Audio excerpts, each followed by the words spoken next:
Vous êtes-vous déjà senti inexplicablement fatigué, découragé, comme si vous portiez un poids invisible sur vos épaules, même si apparemment rien de mal ne s'était produit autour de vous? Et si je vous disais que cette sensation, cette lutte intérieure qui vous vole la paix et parfois même la joie de vivre, peut avoir des racines beaucoup plus profondes que vous ne l'imaginez, s'étendant au-delà de ce que nous pouvons voir et toucher?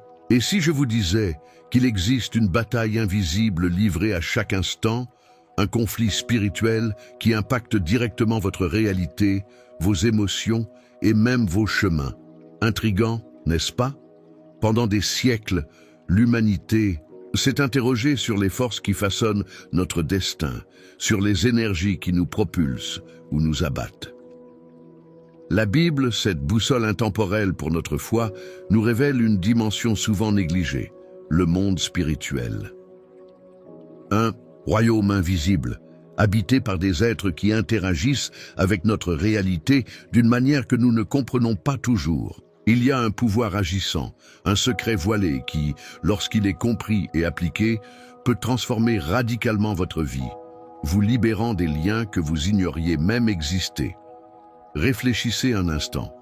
Combien de fois vous êtes-vous senti lutter contre quelque chose que vous ne pouviez pas définir? Une anxiété persistante, une peur paralysante, une irritabilité constante qui surgit de nulle part. Se pourrait-il que ces batailles intérieures soient les reflets d'un conflit plus grand, une guerre spirituelle qui se manifeste dans notre quotidien? La vérité est que nous sommes plus que chair et os. Nous sommes des êtres spirituels, vivant dans un monde physique, et la connexion entre ces deux royaumes est beaucoup plus intime et puissante que nous ne l'imaginons. Dans les prochaines minutes, nous embarquerons pour un voyage de découverte, dévoilant les rideaux qui séparent le visible de l'invisible. Nous explorerons les Écritures pour comprendre comment le monde spirituel influence directement notre santé, nos relations, nos finances et notre paix intérieure. Vous allez apprendre et découvrir des vérités qui ne vous ont peut-être jamais été révélées, des clés puissantes capables de débloquer des bénédictions et de briser des chaînes spirituelles qui vous ont emprisonné. Préparez-vous à ce que vos yeux spirituels s'ouvrent sur une réalité qui a toujours été présente, mais que vous n'avez peut-être jamais perçue dans sa totalité. Vous êtes sur le point d'être convaincu qu'il existe un pouvoir immense à votre disposition, une force divine capable de transformer votre réalité complètement. Restez avec nous jusqu'à la fin de ce message et permettez au Saint-Esprit de vous révéler les mystères et les stratégies pour vaincre les batailles spirituelles que vous affrontez.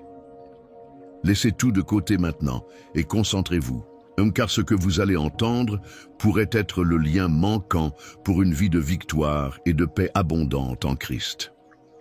Avant de plonger dans les profondeurs de cette étude, je veux vous faire une invitation spéciale. Laissez dans les commentaires une courte phrase « Mon esprit est en guerre, mais Christ est ma victoire ». En faisant cela, vous déclarerez votre foi et votre engagement envers ce voyage spirituel. Et si cette vidéo touche votre cœur, n'oubliez pas de laisser votre j'aime. En aimant, vous ne nous soutenez pas seulement, mais vous permettez également à YouTube de montrer ce message à beaucoup d'autres personnes qui crient à l'aide pour la compréhension et la libération. Vous deviendrez un instrument de Dieu pour apporter l'espoir aux cœurs affligés. Félicitations de faire partie de ce courant de foi. Pensez-y. Tout comme vous cherchez de la nourriture pour votre corps, souvent cette chaîne devient un soutien spirituel pour ceux qui n'ont pas de communauté de foi à proximité. Votre participation, votre commentaire, votre j'aime sont comme une étreinte spirituelle pour ces personnes. C'est pourquoi je vous encourage dès maintenant à interagir avec nous. Et rappelez-vous, la pénultième révélation que nous partagerons aujourd'hui pourrait contenir la clé spécifique pour déverrouiller une bénédiction que vous attendez tant. Maintenant, le cœur ouvert et l'esprit réceptif, commençons notre étude. De même qu'un soldat s'arme et se protège avant d'entrer au combat, la prière se présente comme notre principale arme offensive et notre bouclier défensif face aux forces spirituelles. La parole de Dieu nous exhorte dans Éphésiens 6, 18. Priez en tout temps par l'Esprit, avec toutes sortes de prières et de supplications. Veillez à cela avec une entière persévérance et priez pour tous les saints. Ce verset n'est pas un simple conseil, mais un ordre d'être constamment connecté à la source de pouvoir qui transcende le monde physique. Imaginez un champ de bataille où les assauts de l'ennemi sont invisibles, où ses ruses se manifestent en pensées de doute, en sentiments de culpabilité paralysants et en circonstances qui semblent conspirer contre votre dessein en Dieu. Comment pouvons-nous lutter contre un adversaire que nous ne voyons pas? La réponse réside dans la prière. Par elle, nous accédons à la force omnipotente de Dieu, le seul capable de dissiper les ténèbres et de déjouer les plans du malin. La prière n'est pas seulement réciter des mots, c'est un dialogue intime avec le Créateur, un alignement de notre volonté avec la sienne. Lorsque nous prions dans l'Esprit, nous permettons au Saint-Esprit lui-même d'intercéder pour nous, portant au Père des cris que souvent nous ne pouvons exprimer avec des mots, Romains 8, 26. Cette connexion divine nous fortifie, nous donne le discernement spirituel pour reconnaître les pièges de l'ennemi et nous revêt de l'armure de Dieu, mentionnée dans les versets précédents d'Éphésiens 6. Pensez à Moïse au sommet de la montagne, les bras levés en prière pendant qu'Israël combattait les Amalécites. Exode 17, 8, 16. Tant que ses bras restaient levés, Israël prévalait. Quand il se lassait et s'abaissait, Amalek gagnait. Aaron et Hur soutinrent ses bras jusqu'au coucher du soleil, assurant la victoire d'Israël. Cette histoire illustre puissamment comment notre posture de prière influence directement le résultat des batailles que nous affrontons dans le monde physique. Votre prière peut être le soutien dont vous et d'autres avez besoin pour vaincre les assauts spirituels. Combien de fois vous êtes-vous senti faible et désemparé face à une situation? Peut-être que la réponse ne résidait pas dans vos propres forces, mais dans la recherche incessante de la présence de Dieu par la prière. En priant, vous invitez la puissance du ciel à intervenir dans votre réalité terrestre. Vous déclarez votre dépendance de Dieu et reconnaissez que la victoire ne vient pas de votre force, mais de la puissance du Saint-Esprit. Ne négligez pas le pouvoir de la prière dans votre vie quotidienne. Faites-en une habitude constante, une pratique qui vous connecte à la source inépuisable de force et de sagesse.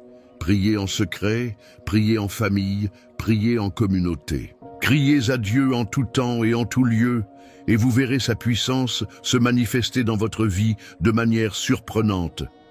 La prière est la clé qui ouvre les portes du ciel et libère les bénédictions de Dieu sur votre chemin. Souvenez-vous, l'ennemi peut être invisible, mais notre Dieu est invincible. Et la prière est le lien qui nous connecte à sa victoire. De même qu'un ambassadeur d'une nation possède l'autorité d'agir au nom de son gouvernement, nous, en tant qu'enfants de Dieu et représentants du royaume des cieux sur terre, recevons une autorité déléguée, un pouvoir inégalé pour affronter et vaincre les forces spirituelles malignes, le nom de Jésus-Christ. Dans Philippiens 2, 9, 10, la parole nous déclare « C'est pourquoi aussi Dieu l'a souverainement élevé et lui a donné le nom qui est au-dessus de tout nom, afin qu'au nom de Jésus tout genou fléchisse dans les cieux, sur la terre et sous la terre. » Ce n'est pas seulement un titre, c'est une investiture de pouvoir, une clé qui ouvre des portes et paralyse les puissances. Imaginez la scène. Vous êtes devant une porte verrouillée, incapable d'avancer. Mais vous possédez une clé unique qui s'insère parfaitement dans la serrure, la déverrouillant et ouvrant le chemin. Le nom de Jésus est cette clé dans le royaume spirituel. Face aux obstacles, aux oppressions, aux attaques invisibles, invoquer le nom de Jésus, c'est exercer l'autorité qui nous a été accordée par Dieu. Dans le livre des Actes des Apôtres, nous voyons à maintes reprises la puissance qui réside dans le nom de Jésus. Pierre et Jean, devant le mendiant boiteux à la porte du temple, n'avaient ni argent ni or, mais ils dirent « Au nom de Jésus-Christ de Nazareth, lève-toi et marche ». Acte 3, 6. Et instantanément, l'homme fut guéri. Ce miracle ne s'est pas produit à cause de la foi de Pierre et Jean en eux-mêmes, mais par la puissance inhérente au nom de Jésus. De même, lorsque nous sommes confrontés à des maladies qui semblent avoir une racine spirituelle, lorsque nous sommes assaillis par des pensées négatives et destructrices, lorsque des foyers sont ravagés par des querelles et des divisions, le nom de Jésus est l'arme la plus puissante que nous puissions utiliser. En l'invoquant avec foi et conviction, nous libérons la puissance du ciel sur la situation, ordonnant aux ténèbres de se retirer et à la lumière de Christ de prévaloir. Combien de fois vous êtes-vous senti impuissant face à des problèmes, ou qui semblaient insolubles? Peut-être que la solution était d'utiliser avec audace et foi le nom qui est au-dessus de tout nom. Jésus lui-même nous a promis dans Jean 14, 13, 14, « Tout ce que vous demanderez en mon nom, je le ferai, afin que le Père soit glorifié dans le Fils. Si vous me demandez quelque chose en mon nom, je le ferai. » Cette promesse est un sceau de l'autorité qu'il nous confie. N'hésitez pas à utiliser le nom de Jésus dans vos prières, dans vos déclarations de foi, dans vos batailles spirituelles. Déclarez avec audace, « Au nom de Jésus, je réprimande cette maladie. Au nom de Jésus, je brise toute puissance maléfique sur ma famille. Au nom de Jésus, j'ordonne que la paix et la restauration entrent dans ma maison. » Souvenez-vous, vous ne luttez pas seul. Vous avez à votre disposition le nom le plus puissant de l'univers, un nom qui fait trembler les principautés et les puissances. Utilisez cette autorité avec sagesse et foi et expérimentez la victoire qui a déjà été remportée à la croix du Calvaire. Dans une guerre, l'intelligence et la capacité d'anticiper les mouvements de l'ennemi sont cruciales pour la victoire. Sur le champ de bataille spirituel, cette intelligence se traduit par la vigilance et le discernement spirituel. La parole de Dieu nous avertit à maintes reprises de la nécessité d'être vigilant et sobre, car notre adversaire, le diable, rôde comme un lion rugissant, cherchant quelqu'un à dévorer. 1 Pierre 5, 8. Imaginez une sentinelle sur une muraille, constamment attentive aux moindres signes de danger. Si elle s'assoupit, la ville peut être surprise et attaquée. De même, si nous négligeons notre vigilance spirituelle, nous pouvons devenir des cibles faciles pour les ruses de l'ennemi, qui se déguisent souvent en opportunités, en pensées apparemment inoffensives ou en situations quotidiennes. Le discernement spirituel est la capacité de distinguer ce qui vient de Dieu de ce qui n'en vient pas, de reconnaître les subtilités des attaques spirituelles. Il nous permet d'identifier les masques que l'ennemi utilise et ses tactiques de tromperie. Tout comme Jésus a discerné les esprits mauvais qui se manifestaient à travers certaines personnes, Marc 1, 23 à 26, nous devons aussi rechercher cette capacité de discerner les esprits, 1 Corinthiens 12, 10. Comment pouvons-nous développer la vigilance et le discernement spirituel? Par la lecture constante de la parole de Dieu, qui est notre boussole et nous révèle la vérité. Par la prière incessante qui nous connecte à la sagesse divine, et par la communion avec d'autres frères et sœurs en Christ, qui peuvent nous édifier et nous alerter sur les dangers que nous ne percevons pas. Combien de fois avons-nous été pris au dépourvu par des situations qui auraient pu être évitées si nous avions été plus attentifs spirituellement? Peut-être une relation destructrice qui a commencé sous une fausse apparence, ou une décision financière impulsive qui nous a apporté de sérieuses conséquences. Le manque de vigilance nous rend vulnérables aux attaques de l'ennemi. Jésus a exhorté ses disciples à Gethsémanée: « Veillez et priez afin de ne pas entrer en tentation. L'esprit est prompt, mais la chair est faible. » Matthieu 26, 41. Il connaissait la fragilité humaine et le besoin constant d'être alerte pour ne pas tomber dans les pièges du malin. Ne vous laissez pas emporter par la passivité spirituelle.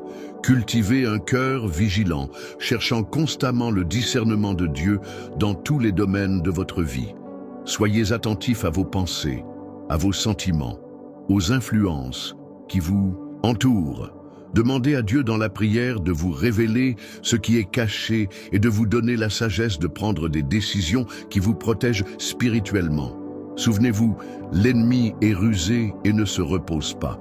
Mais Dieu nous équipe de la capacité de discerner ses plans et de rester ferme dans la foi, en résistant à ses attaques avec la vérité et la puissance du Saint-Esprit. Votre vigilance est une démonstration de votre engagement envers votre protection spirituelle et votre marche en Christ.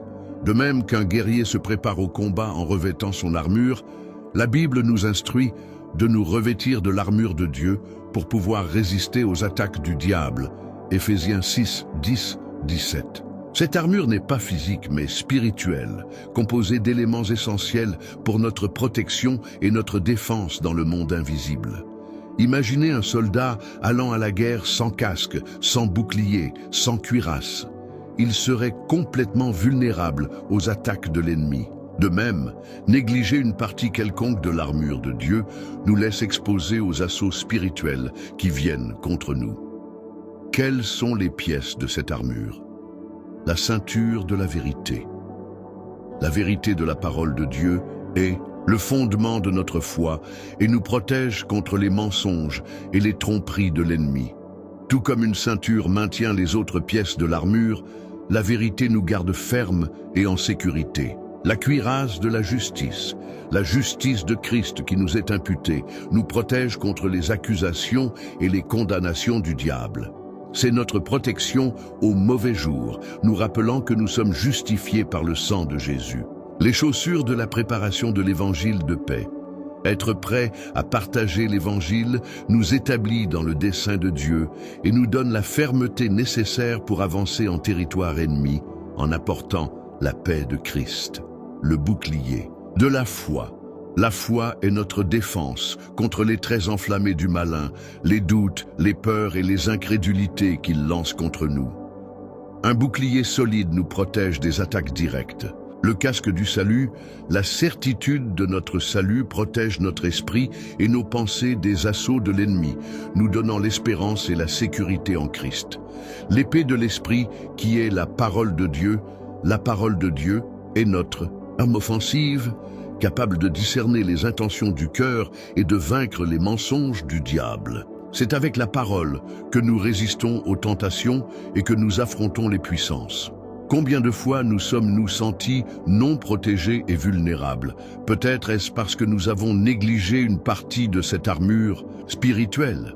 Nous ne pouvons pas choisir quelle pièce porter. Nous devons nous revêtir de toute l'armure de Dieu pour être complètement protégés. Tout comme un soldat inspecte et maintient son armure en bon état, nous devons cultiver et renforcer chacun de ces éléments spirituels dans notre vie quotidienne. Lire et méditer la parole, vivre dans la justice, être prêts à partager l'évangile, exercer notre foi, maintenir la certitude du salut et utiliser la parole de Dieu dans nos prières et nos déclarations sont des pratiques essentielles pour rester revêtus. Souvenez-vous, la bataille spirituelle est réelle. Mais Dieu nous a équipés de tout ce dont nous avons besoin pour vaincre. En nous revêtant de l'armure de Dieu, nous pouvons résister fermement aux attaques de l'ennemi et rester inébranlables dans notre foi. Votre protection réside dans le fait de vous vêtir complètement des outils que Dieu a fournis. L'un des principaux champs de bataille de la guerre spirituelle se trouve dans nos esprits. L'ennemi sait que s'il parvient à contrôler nos pensées, il peut influencer nos émotions, nos décisions et par conséquent nos actions. C'est pourquoi la Bible nous exhorte à avoir la pensée de Christ, 1 Corinthiens 2,16, et à rendre captive toute pensée à l'obéissance de Christ, 2 Corinthiens 10,5. Imaginez votre esprit comme un jardin.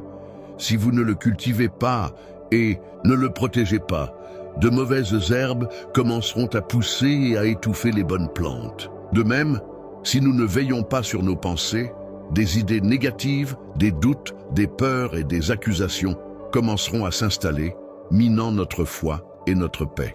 L'ennemi est maître dans l'art de planter des graines de doute et d'incrédulité dans nos esprits, souvent déguisées en nos propres pensées. Il peut murmurer « Dieu se soucie-t-il vraiment de toi? Tu ne changeras jamais, tu n'es pas assez bien. » Si nous ne sommes pas vigilants, nous pouvons commencer à croire à ces mensonges et à vivre en conséquence. La bataille pour l'esprit se manifeste également à travers des influences externes. Films, musique, conversations et environnements qui peuvent alimenter des pensées négatives et contraires à la parole de Dieu. Nous devons être sélectifs quant à ce que nous permettons d'entrer dans nos esprits, en les protégeant comme un trésor précieux. Comment pouvons-nous gagner cette bataille dans nos esprits? Filtrer nos pensées. Nous devons analyser chaque pensée à la lumière de la parole de Dieu. Si une pensée génère du doute, de la peur, de l'anxiété ou nous éloigne de Dieu, nous devons la rejeter et la remplacer par la vérité biblique. Remplir notre esprit de la parole de Dieu.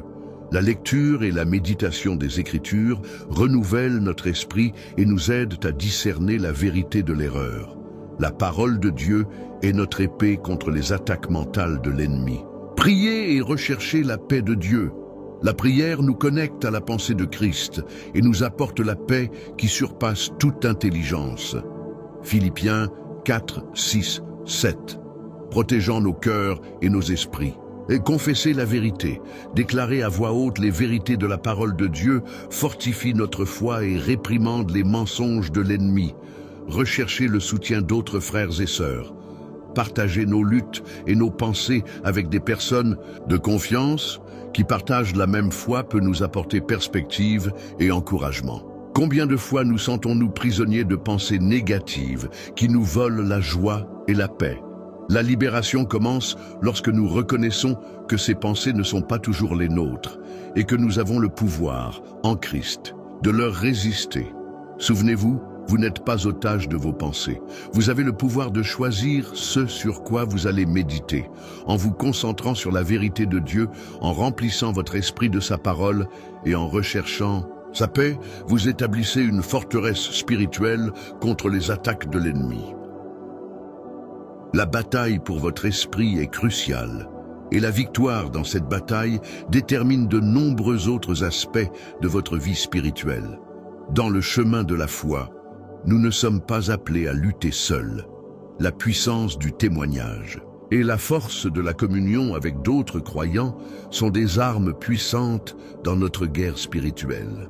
Partager nos expériences avec Dieu et nous unir en communauté nous fortifie, nous encourage et nous rend plus efficaces contre les assauts de l'ennemi. Imaginez un soldat isolé en territoire hostile. Il est plus vulnérable aux attaques qu'un groupe de soldats qui se soutiennent mutuellement.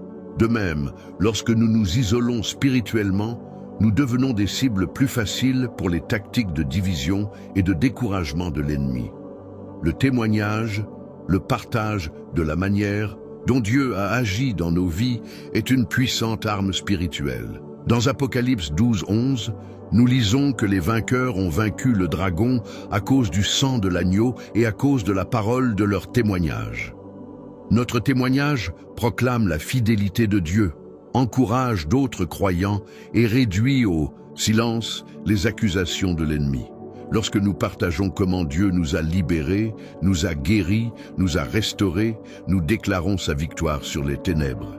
La communion avec d'autres croyants est essentielle à notre croissance et à notre fortification spirituelle. Dans Hébreux 10, 24-25, nous sommes exhortés à veiller les uns sur les autres pour nous inciter à l'amour et aux bonnes œuvres.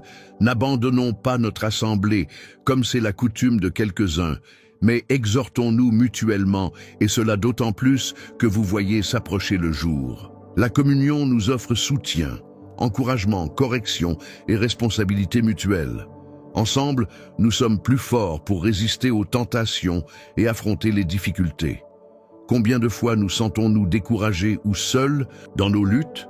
Dans ces moments-là, le témoignage d'autres qui ont déjà traversé des situations similaires peut nous donner de l'espoir et nous rappeler que nous ne sommes pas seuls. La communion avec des frères et sœurs en Christ nous offre un espace sûr pour partager nos difficultés, recevoir la prière et trouver du soutien. De même qu'une armée s'unit pour affronter un ennemi commun, l'Église, le corps de Christ, est appelée à être unie dans la bataille spirituelle. Lorsque nous nous réunissons pour adorer, pour étudier la parole, pour prier les uns pour les autres et pour partager nos témoignages, nous créons une atmosphère de puissance spirituelle qui déstabilise les forces des ténèbres. Ne négligez pas l'importance de partager votre témoignage et de vous connecter avec d'autres croyants. Recherchez une communauté de foi où vous pouvez être édifiés et édifier les autres. Partagez les merveilles que Dieu a accomplies dans votre vie. Priez avec vos frères et sœurs. Soutenez et soyez soutenus. Souvenez-vous qu'ensemble nous sommes plus forts en Christ. Souvenez-vous, l'ennemi cherche à nous isoler pour nous affaiblir. Mais Dieu nous a appelés à faire partie d'un corps où chaque membre est important et où l'union apporte force et victoire dans la bataille spirituelle. Votre témoignage et votre communion sont des outils puissants pour votre victoire et pour la victoire du royaume de Dieu. Pour vaincre une guerre, il est crucial de connaître les stratégies de l'adversaire. Dans le domaine spirituel, le diable et ses armées utilisent des tactiques spécifiques pour nous affaiblir et nous détourner du dessein de Dieu. Comprendre ces tactiques nous aide à être mieux préparés à résister à leurs attaques. 3 de leurs principales stratégies sont la tromperie, la division et le découragement. Imaginez une armée ennemie qui n'attaque pas de front, mais qui utilise le camouflage pour s'infiltrer, qui sème la discorde entre les soldats et qui tente de miner le moral des troupes. C'est une analogie de la manière dont l'ennemi opère dans le royaume spirituel. La tromperie. Satan est appelé le père du mensonge. Jean 8, 44. Il cherche à nous tromper par de fausses doctrines, des interprétations déformées de la parole de Dieu et des pensées qui semblent logiques, mais qui nous éloignent de la vérité. Il peut utiliser la séduction du péché, la promesse de plaisir momentané qui entraîne des conséquences durables et l'illusion d'indépendance de Dieu. Nous devons être ancrés dans la vérité de l'Écriture pour ne pas être emportés par tout vent de doctrine et par les ruses astucieuses de la tromperie. La division, diviser pour régner, est un ancien adage militaire que l'ennemi applique également au corps de Christ et à nos relations. Il cherche à engendrer des querelles, des jalousies, des ressentiments et un manque de pardon entre frères et sœurs, dans les familles et dans les églises. Une église divisée, une famille en conflit, un cœur rempli d'amertume deviennent plus vulnérables à ces attaques. Nous devons rechercher l'unité de l'esprit dans le lien de la paix, Éphésiens 4, 3, et lutter contre tout ce qui tente de nous séparer de l'amour de Dieu et les uns des autres. Le découragement. La bataille spirituelle est souvent longue et difficile, et l'ennemi tente de nous décourager, de nous faire perdre l'espoir et de nous amener à abandonner. Il peut utiliser les difficultés de la vie, les persécutions, les épreuves et même nos propres erreurs pour nous faire sentir vaincus et indignes. Le découragement affaiblit notre foi et nous rend plus susceptibles à la tentation. Nous devons nous souvenir des promesses de Dieu, de sa fidélité et de la puissance du Saint-Esprit qui habite en nous pour persévérer jusqu'à la fin. Comment pouvons-nous résister à ces tactiques? Connaître la vérité. Plongez-vous dans la parole de Dieu pour discerner ce qui est vrai et ce qui est faux. Recherchez l'unité. Aimez et pardonnez vos frères et sœurs, en recherchant la réconciliation et la paix dans les relations. Se fortifier en Dieu, recherchez la présence de Dieu dans la prière et la lecture de la Bible pour renouveler vos forces et votre espérance. Vigilance constante. Soyez attentifs aux subtilités de l'ennemi et ne vous laissez pas tromper par les apparences. Résistance active. Ne vous conformez pas à la tromperie, à la division ou au découragement. Résistez au nom de Jésus. Souvenez-vous, l'ennemi peut être rusé, mais il a déjà été vaincu à la croix. En connaissant ses tactiques et en nous fortifiant en Dieu, nous pouvons résister à ces attaques et rester fermes dans la victoire qui nous a été donnée en Jésus-Christ. Soyez conscients de ces stratégies pour ne pas être pris au dépourvu et pour lutter avec sagesse et discernement. Félicitations! Si vous êtes arrivés jusqu'à ce point, sachez que vous faites partie d'un groupe sélect de chercheurs de vérité, de guerriers spirituels qui ne se contentent pas d'une foi superficielle, mais qui aspirent à comprendre les profondeurs du royaume de Dieu est la dynamique de la bataille spirituelle. Peu de personnes persévèrent jusqu'à la fin dans un voyage comme celui-ci, qui exige de l'attention, de la réflexion et un cœur ouvert à l'apprentissage. Vous avez démontré une soif authentique de la parole et un engagement envers votre croissance spirituelle. J'aimerais vous faire une demande spéciale en signe de votre engagement et de votre parcours jusqu'ici. Laissez dans les commentaires la phrase suivante: J'ai vaincu en Christ la bataille invisible. En écrivant ces mots, vous déclarerez votre foi dans la victoire qui a déjà été remportée à la croix et votre reconnaissance de la réalité de la guerre spirituelle. Nous voulons connaître les noms des élus, de ceux qui n'ont pas abandonné, en cours de route et qui sont disposés à combattre le bon combat de la foi jusqu'à la fin. Partager cette vidéo est une attitude puissante dans la bataille spirituelle. En le faisant, vous devenez un instrument de Dieu pour apporter la lumière à ceux qui tâtonnent encore dans les ténèbres, pour équiper d'autres guerriers avec la connaissance nécessaire pour résister aux attaques de l'ennemi. Imaginez que chaque partage est comme l'envoi de renforts à la ligne de front, renforçant l'armée de Dieu contre les puissances du mal. Ne gardez pas cette révélation pour vous. Permettez-lui d'atteindre d'autres cœurs assoiffés de vérité et de libération. Et si vous ne faites pas encore partie de notre communauté, je vous invite à vous abonner à notre chaîne. Des chaînes comme celle-ci sont des phares au milieu de l'obscurité, offrant une nourriture spirituelle constante à ceux qui cherchent à approfondir leur relation avec Dieu. Beaucoup n'ont pas la possibilité de fréquenter une église régulièrement ou trouvent dans cet espace un soutien fondamental pour leur foi.